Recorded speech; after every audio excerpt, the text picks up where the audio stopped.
నమస్తే, welcome to BRK education. నేను దేవిక. ఇప్పుడు మనతో పాటు అవుతున్నారు DSC faculty Shaik polity Pasha sir అయితే మనతో పాటు ఉన్నారు. ఇప్పుడు సార్ గారితో మనకున్న డౌట్స్ అన్ని క్లియర్ చేసుకుందాము. నమస్తే సార్. నమస్తే సార్, ఇప్పుడు ఇది డిఎస్సి నోటిఫికేషన్ అనేది రిలీజ్ అయింది కదా సార్. సో ఆస్పిరెంట్స్ ఏ అంశాలపై దృష్టి పెడితే విజయం సాధించవచ్చు సార్? మంచి ప్రశ్న. అంటే మీకే కాదు, చాలా మంది ఒక సాధారణ అభ్యర్థులందరికీ వచ్చే ప్రశ్న ఇదే.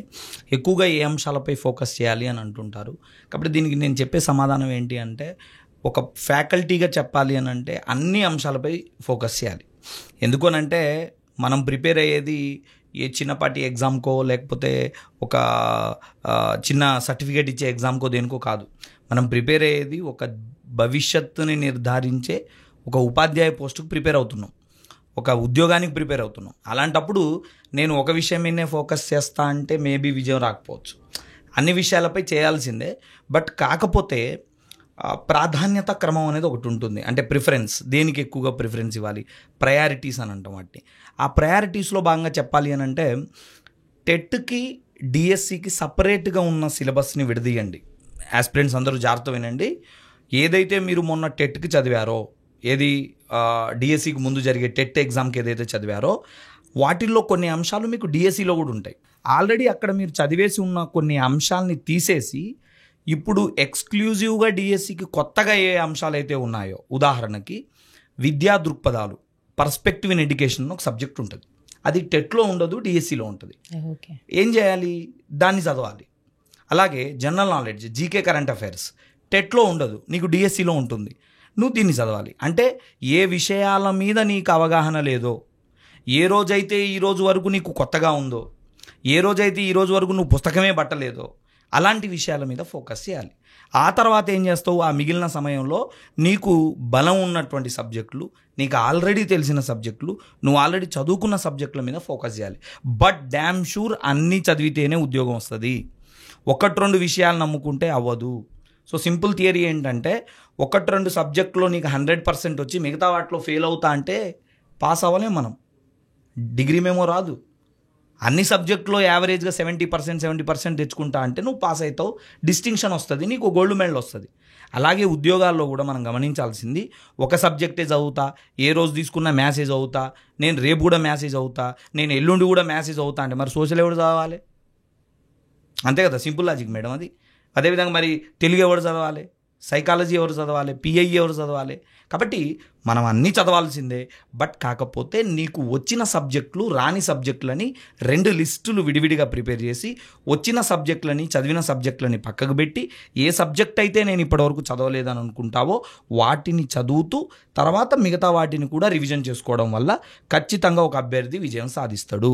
నన్ను పర్సనల్గా అడిగితే జీకే కరెంట్ అఫైర్స్ అనేది నీ ఉద్యోగాన్ని డిసైడ్ చేస్తుంది. ఎందుకంటే అన్ని టెక్స్ట్ బుక్లోంచే వస్తాయి. ఇప్పుడు ఉదాహరణకు తీసుకుంటే ఒక సబ్జెక్టు సోషల్ ఉంది. సోషల్లో క్వశ్చన్స్ ఎక్కడి నుంచి వస్తాయి?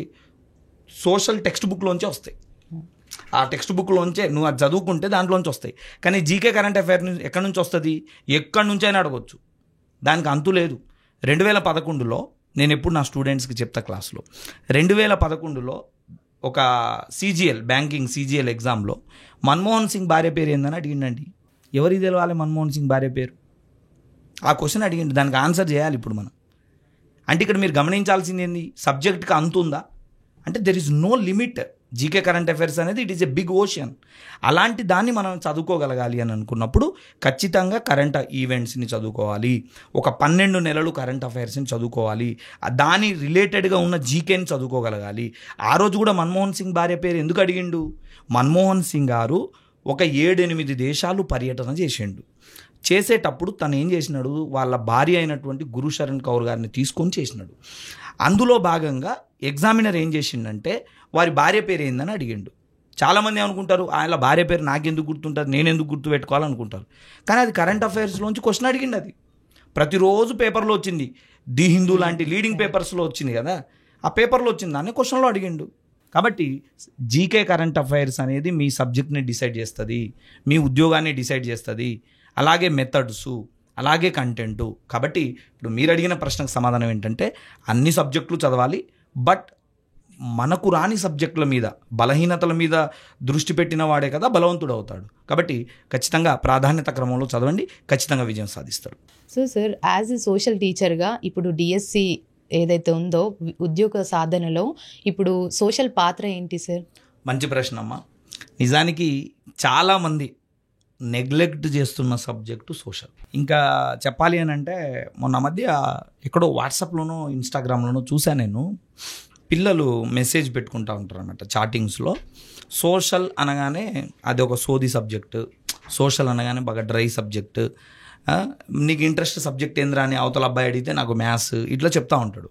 ఇప్పుడు నేనేమంటా అంటే కరెక్టే, మ్యాథ్స్ కానీ సైన్స్ కానీ, ఒక సైన్స్ నిన్ను డాక్టర్గా మారుస్తుంది, ఒక మ్యాథ్స్ నిన్ను ఇంజనీర్గా మారుస్తుంది, ఒక సోషల్ సబ్జెక్ట్ నిన్ను మనిషిగా మారుస్తుంది, గుర్తుపెట్టుకో. ఓకేనా? ఎందుకు అని అంటే ఒక మనిషితో ఎలా ప్రవర్తించాలని చెప్పేది సోషల్ సబ్జెక్ట్. నీ గత చరిత్ర ఏంటో చెప్పేది సోషల్ సబ్జెక్టు. ఎగ్జాంపుల్ తీసుకుంటే విజయనగర సామ్రాజ్యం కానీ, కాకతీయులు కానీ, ఇవన్నీ నీకు తెలిస్తేనే కదా నీ చరిత్ర ఎట్లా జరిగిందో తెలిస్తే నీ భవిష్యత్తు ఎట్లా ఉండాలనేది తెలుస్తుంది. అవునా కదా? ఇప్పుడు మన తాత ఎలా నివసించిండు, మన నాయన ఏం చేసిండు, మన నాయనకున్న ప్రాపర్టీస్ ఏందనేది ఏం తెలుసుకోకుండానే మనం ఇప్పుడు పాస్ట్లో ప్రజెంట్లో బతకగలుగుతామా? లేదు కదా. సో ఖచ్చితంగా కూడా సోషల్ సబ్జెక్ట్ అనేది ఒక మనిషిని మనిషిగా మార్చే సబ్జెక్టు. ఇక మీరు అడిగిన క్వశ్చన్ ఏంటంటే డిఎస్సిలో సోషల్ పాత్ర ఏందని. డిఎస్సిలో సోషల్ పాత్ర చాలా గొప్పది మేడం. నిజానికి మార్కులు వెయిటేజ్ తక్కువే, ఒక 8 మార్కులే వస్తాయి. అది కూడా ఏది, history, geography, economy, civics, social methods అన్నీ కలిపి ఒక 8 మార్కులే.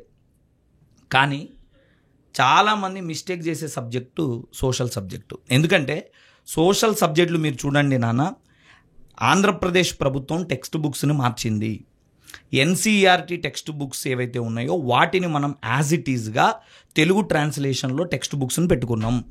ఇప్పుడు ఈ టెక్స్ట్ పుస్తకాల్లో క్లియర్ కట్గా కొన్ని కేస్ స్టడీస్ ఇచ్చినాడు, కొన్ని టేబుల్ ఐటమ్స్ ఇచ్చినాడు, కొన్ని కీవర్డ్స్ ఇచ్చినాడు. ఇవన్నీ ఎక్కడ దొరకాలి? ఇప్పుడు ఎగ్జాంపుల్ తీసుకుంటే లెవెల్ ప్లేయింగ్ ఫీల్డ్ అని ఒక పదం ఇచ్చిండు. గుర్తుపెట్టుకోండి, 9వ తరగతిలో లెవెల్ ప్లేయింగ్ ఫీల్డ్ అని ఒక పదం ఇచ్చిండు. అసలు ఏందది level playing field?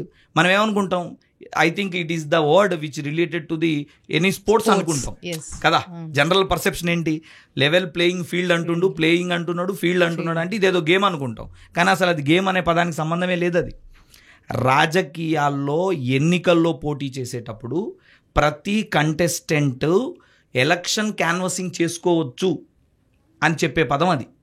Level playing field అంటే ఎన్నికల్లో పోటీ చేసే వ్యక్తి ప్రతి ఒక్కడికి క్యాన్వసింగ్ చేసే రైట్ ఉంటుంది. ఇప్పుడు నేను ఎన్నికల్లో పోటీ చేస్తున్నాను, నాకు కూడా క్యాన్వసింగ్ చేసే అధికారం ఉంది, మీకు కూడా క్యాన్వసింగ్ చేసే అధికారం ఉంది. ఆ పదం ఎక్కడుంది? 9వ తరగతి టెక్స్ట్ బుక్లో ఉంది. ఇప్పుడు డైరెక్ట్గా ఆ బిట్టుని ఎత్తడితే ఎక్కడి నుంచి చేయగలుగుతాం మనం? చైనాలో 1958 నుంచి 61 మధ్యలో విపరీతమైన కరువు వస్తే 3 కోట్ల మంది చనిపోయారని 9th బుక్లో ఉంది. నిన్న ఆ ప్రశ్న అడిగితే నువ్వు ఏం చేయగలుగుతావు? A+B² లాంటి మ్యాథ్స్ బిట్లో లేదా సైన్స్ మైట్రోకాండ్రియా లాంటివి అయితే ప్రతి ఒక్కడు చేయగలుగుతాడు. కానీ సోషల్ సబ్జెక్ట్ని కూడా చేసుకోగలగాలి కదా, దీన్ని లైఫ్కి అటాచ్ చేసుకోగలగాలి కదా. కాబట్టి నేనేమంటున్నా అంటే ఒక సోషల్ టీచర్గా మీరు సైన్స్కి, మ్యాథ్స్కి, ఇంగ్లీష్కి ఎంతైతే ప్రాధాన్యత ఇస్తారో సోషల్కి కూడా అంతే ప్రాధాన్యత ఇవ్వాలి. చాలామందికి క్వశ్చన్స్ పోయేది సోషల్ దగ్గరే. కావాలంటే మీరు గతంలో డిఎస్సి మిస్ అయిన 1 or 2 మార్క్స్లో మిస్ అయిన వాళ్ళు ఉంటారు కదా, ఉద్యోగం మిస్ అయ్యి వాళ్ళు ఉంటారు, వాళ్ళ దగ్గరికి వెళ్ళి కూర్చోబెట్టి అడగండి, అన్నయ్య డిఎస్సి నీకు ఎలా మిస్ అయింది అన్నయ్య అని అడగండి. వాళ్ళు చెప్పే మొదటి రీజన్ సోషల్ వల్ల పోయింది అని అంటాడు. ఎందుకంటే చదివే సబ్జెక్ట్ ఎక్కువ ఉంటుంది, మార్క్స్ తక్కువ ఉంటాయి. కాబట్టి వాడు ఎగ్జామినర్ అడగగలిగిన స్కోప్ ఇక్కడ ఎక్కువ ఉంటుంది. అందరూ డిఎస్సి అనగానే మ్యాసేజ్ అవుతారు, అందరూ ఇంగ్లీషే చదువుతారు. ఎవడైతే సోషల్ కూడా చదువుతాడో వాడు విజయం సాధిస్తాడు. అర్థమవుతుందా మేడం? కాబట్టి ఖచ్చితంగా కూడా డిఎస్సి ఉద్యోగ సాధనలో సోషల్ కీలక పాత్ర పోషిస్తుంది. కాబట్టి ఖచ్చితంగా మీరు చదవండి, సోషల్ని కూడా నెగ్లెక్ట్ చేయకండి, అన్ని విషయాల మీద సంపూర్ణమైన అవగాహన తెచ్చుకోండి.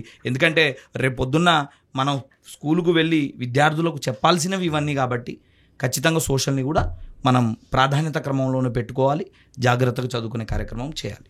రైట్, చూసారు కదండి. అభ్యర్థులైతే లైక్ డిఎస్సి నోటిఫికేషన్ అయితే విడుదలయ్యడం అయితే తెలుసుంది. సో ఇప్పుడు దీన్ని ఎలా ప్రిపేర్ అవ్వాలి, ఏ విషయాలపై దృష్టి పెట్టాలనేసి సార్ అయితే చాలా చక్కగా అయితే వివరించి చెప్పారు. Thank you so much sir. నమస్తే, థ్యాంక్ యూ.